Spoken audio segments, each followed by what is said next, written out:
जाते हैं। हालत इतनी खतरनाक हो चुकी थी कि अगर ऊपर से गिरती हुई लिफ्ट उनसे टकरा जाती तो उनकी मौत तय थी। डिलन ऊपर से बुजुर्ग आदमी का हाथ पकड़े हुआ था, जबकि नीचे गाइड उस बुजुर्ग की टांग पकड़कर लटका हुआ था। डिलन पूरी ताकत से उन्हें ऊपर खींचने की कोशिश कर रहा था, लेकिन 3 लोगों का वजन बहुत ज्यादा था। तभी बुजुर्ग आदमी समझ जाता है कि अगर ऐसे ही रहा तो तीनों नीचे गिर सकते हैं। वो भारी दिल से गाइड से कहता है कि उसका हाथ छोड़ दे, वरना सब मर जाएंगे। लेकिन गाइड डर के मारे छोड़ नहीं पाता। आखिरकार बुजुर्ग आदमी मजबूरी में अपनी टांग झटका देता है और गाइड का पकड़ छूट जाता है। वो सीधा नीचे गहराई में गिर जाता है और वहीं उसकी मौत हो जाती है। इसके बाद डिलन किसी तरह बुजुर्ग आदमी को ऊपर खींच लेता है। तभी अचानक लिफ्ट जोर से नीचे गिरती है और जोरदार आवाज के साथ अंधेरे में गायब हो जाती है। उस खतरनाक पल के बाद अब सिर्फ 5 लोग बचते हैं। थोड़ा संभलने के बाद वो लोग फिर आगे बढ़ना शुरू करते हैं। कुछ दूर जाने पर उन्हें जहाज का डिस्को एरिया मिल जाता है। वहाँ उन्हें रॉबर्ट की बेटी, उसकी एक दोस्त और 2 और लोग मिल जाते हैं। यानी अब कुल मिलाकर 4 नए लोग उनके साथ जुड़ जाते हैं। लेकिन सामने जाने का रास्ता आसान नहीं होता। दूसरी तरफ जाने के लिए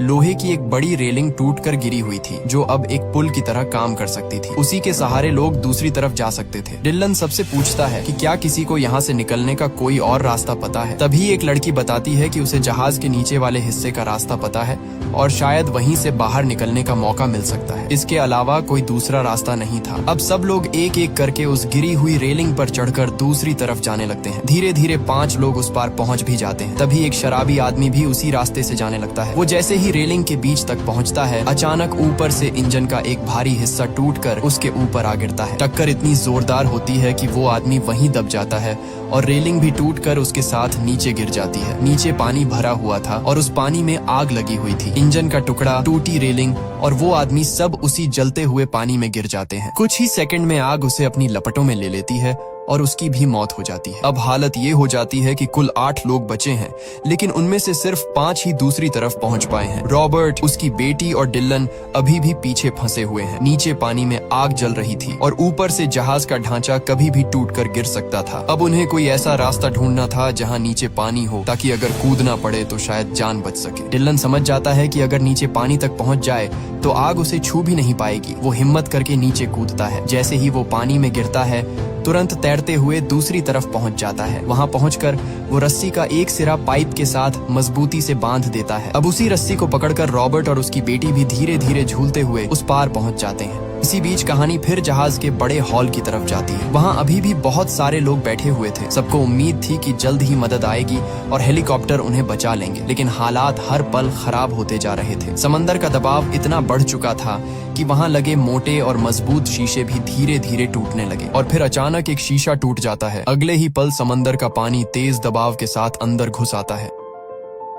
कुछ ही सेकंड में पूरा हॉल पानी से भरने लगता है। वहाँ मौजूद लोग घबराकर चीखने लगते हैं, लेकिन अब उनके पास बचने का कोई रास्ता नहीं होता। वो बेचारे बस चिल्लाते रहते हैं और देखते ही देखते सब पानी में डूब जाते हैं। उनकी दर्दनाक चीखें दूर खड़े वो 8 लोग भी सुन लेते हैं। तभी उन्हें समझ आ जाता है कि नीचे हॉल में मौजूद सभी लोग अब जिंदा नहीं रहे। ये सोचकर उनका दिल और भी भारी हो जाता है। लेकिन जिस जगह वो खड़े होते हैं वहाँ भी अब आगे जाने का कोई साफ रास्ता नहीं बचा था। तभी उन्हें ऊपर एक छोटा सा वेंटिलेशन दिखाई देता है। वो बहुत तंग रास्ता होता है, लेकिन शायद वही एक उम्मीद थी। सब लोग समझ जाते हैं कि अगर बाहर निकलना है तो इसी रास्ते से जाना होगा, क्योंकि जगह बहुत छोटी थी, इसलिए एक बार में सिर्फ एक ही आदमी अंदर जा सकता था। अब सब लोग बारी बारी से उस वेंटिलेशन में घुसकर आगे बढ़ने लगते हैं। काफी मुश्किल से रेंगते हुए जब वो आखिर तक पहुंचते हैं तो देखते हैं कि सामने एक लोहे की जाली लगी हुई है जो रास्ता बंद कर रही है। रॉबर्ट पूरी ताकत से उसे खोलने की कोशिश करता है, मगर जाली पर मजबूत पेंच लगे हुए थे। वो उसे हिला भी नहीं पाता और हाथ बाहर निकालकर कुछ करने की जगह भी नहीं थी। अब सब सोचने लगते हैं कि कोई नुकीली चीज मिल जाए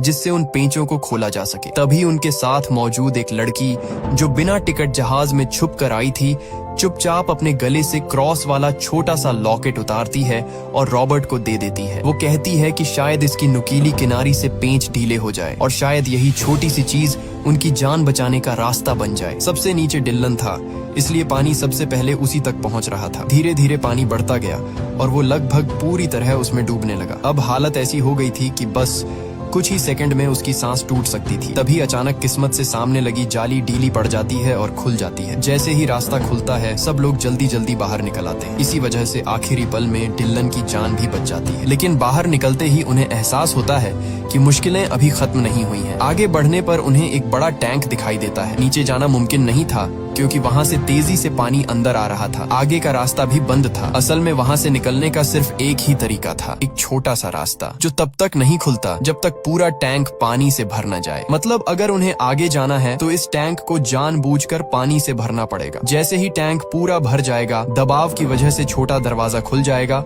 और पानी दूसरे टैंक में चला जाएगा। लेकिन समस्या ये थी कि टैंक भरने तक सबकी सांसें रुक सकती थीं। ये सुनकर सबके चेहरों पर डर साफ दिखाई देने लगता है। कोई पूछता है कि अगर बीच में सांस टूट गई तो क्या होगा। डिलन गुस्से और घबराहट में कहता है कि उसे नहीं पता, लेकिन इसके अलावा उनके पास कोई और रास्ता भी नहीं है। आखिरकार रॉबर्ट और डिलन फैसला करते हैं कि यही रिस्क लेना पड़ेगा। वो टैंक को पानी से भरने देते हैं। कुछ ही पल में पानी तेजी से ऊपर चढ़ने लगता है और सब लोग अपनी सांस रोककर इंतजार करते हैं। माहौल इतना खामोश और डरावना हो जाता है कि हर सेकंड एक साल जैसा लगने लगता है। फिर अचानक जोरदार आवाज के साथ वो छोटा दरवाजा खुल जाता है। पानी के तेज दबाव के साथ सब लोग बहते हुए दूसरे टैंक में पहुंच जाते हैं। किसी तरह वो इस हिस्से से तो बच निकलते हैं, लेकिन खतरा अभी भी खत्म नहीं हुआ था। अब जब वो आगे बढ़ रहे होते हैं तो सबसे पीछे वही लड़की होती है जो काफी समय से चुपके से इस जहाज में रह रही थी। जैसे ही वो आगे बढ़ने लगती है, अचानक उसके कपड़े एक तार में फंस जाते हैं और वो वहीं अटक जाती है। पानी लगातार बढ़ रहा था